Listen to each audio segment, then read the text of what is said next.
everybody, this is Deb with Truthification Chronicles, and I don't know if you've been following George Papadopoulos on Twitter, but if you have a Twitter account, you might want to keep track of what he's saying. He's been revealing a lot of stuff, and it's pretty interesting to see. If you know anything about the Papadopoulos situation, he worked in the Trump campaign, but a very low-level thing. He really wasn't a big deal, and Trump never even met him. And then Mueller got a hold of him, and he got him on a perjury trap. So after a plea deal, he ended up spending like a few days in jail, and that was all that he got on his sentencing. But now things are coming out, and he's seriously considering withdrawing his plea because he was set up. If you follow Q, you've known it all along, but now it's starting to come out, and it is in public now. Everybody can see it. You can read his post. You can hear his interview with Dan Bongino, and I will link to that down below. I don't want to play it because I don't want to get a content strike or anything, but take the link, go to Bongino's channel, and listen to it because it is a great interview. You will hear what was going on and what happened. And so you have here a tweet by him. He says, "By getting persecuted, I was able to uncover 6 Western intelligence spies trying to sabotage me and Trump's campaign. Talk about methods and sources being revealed. The whole thing blew up." Now, there's some stuff he can't say because of the legal issues, but he has revealed quite a bit of stuff here. And if you listen to the Bongino interview, which again I'll link down to below, you can see what I'm talking about. Down here is from The Last Refuge. His name was mentioned on the FISA warrant on page 8, along with Carter Page. Both of them were set up. The 4 politically motivated FISAs are next to be revealed, and the UK and Australia's role in hurting our country, TikTok. Look at what he says on that again. 4 politically motivated FISAs. There were 4. Okay? So if there was one on Carter Page, and there was one on him, who were the other 2 for? I don't know. That'll be interesting to find out. But yes, the UK and Australia had a role in this. And I've been saying that for a long time. Q has been saying that because they were part of it. Why is it as soon as POTUS was going to declassify that FISA, all of a sudden he got a phone call from who? From the UK and Australia, begging him not to declassify it. Now, why would they care? It's not a document in their government. It shouldn't have anything to do with them, but it does. And they know it, and it's going to expose them as part of this plan to get rid of Trump. That's what they're hiding. And if you go on, all of his posts, they're really focusing on this. And again, if you believe in Q, what he said is the reason he's being so out in the open about all this is because he's got to stay in the public eye. If he doesn't stay in the public eye, he's going to be Arkancided. So he needs to make sure that he stays there so he doesn't just suddenly disappear, just like so many other witnesses have. This guy is very important, which is incredible to me. What kind of world do we live in where George Papadopoulos ends up being a hero? This is amazing. He's not a bad guy, I'm sure, but he's just kind of not the type of person I expect to be a hero in this. America, the origins of this investigation are tainted. A Western intelligence asset who the media lied about initially and said he was a Russian asset started this entire scandal. Russian intelligence did everything in their power to squeeze Trump, as they are trying to now. And that's what happened. He's referring to Joseph Masoud, and so we'll see more about him in just a minute. He was supposed to get married, and then they kind of had to postpone it because of everything that was going on. So I guess they finally got to get married. Congratulations, George. Keep the eye on the final prize, FISA declassification. Do not get distracted. That's what he told us on November 10th. And these are pretty current here. Thank you, America, for all you have given us as we transition towards exoneration and our old lives back. His lawyers have given him information that allows him to know that he's going to be exonerated. And not just him, but I suspect all 4 of the people that were being surveilled under those FISA warrants. I wonder if Flynn was one of them. I expect so, because Flynn will be exonerated. Just wait. Just wait. He will. His sentencing date was pushed off until the 22nd, and I believe that was the 5th time it was put off. So I expect that he will be exonerated soon as the FISA comes out. That's why I'm kind of expecting it to come out anytime between now and then. Maybe it'll be great Thanksgiving for him. But Flynn's part of this. He knows what's going on. And then he says up here, as a young policy and energy analyst working for the Trump campaign was the ultimate achievement.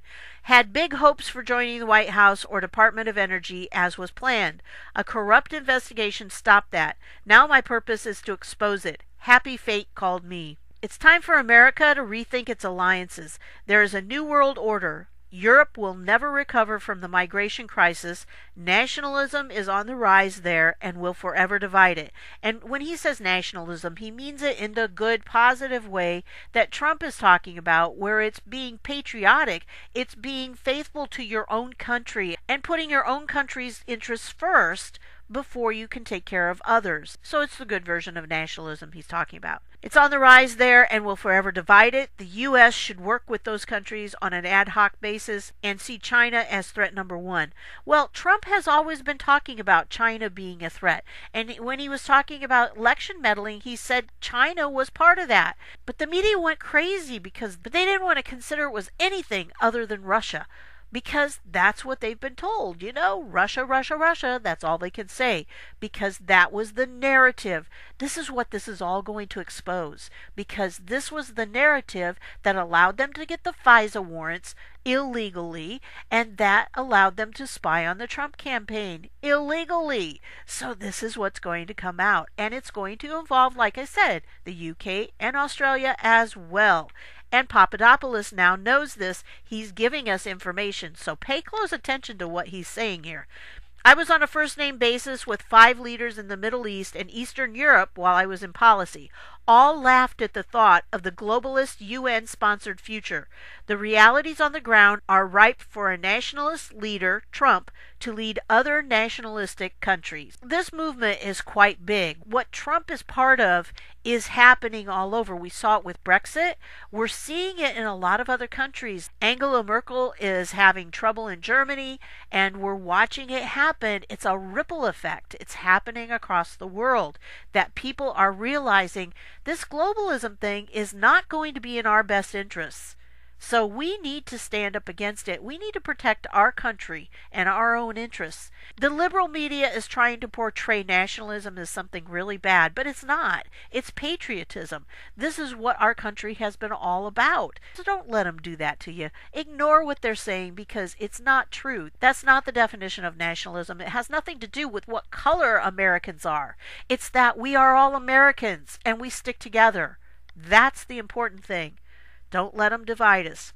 Then we have down here, the same countries disparaging the president for his armistice speech are the same ones who were actively colluding with the Obama administration to sabotage him in 2016 with fake information about Russians working with Trump.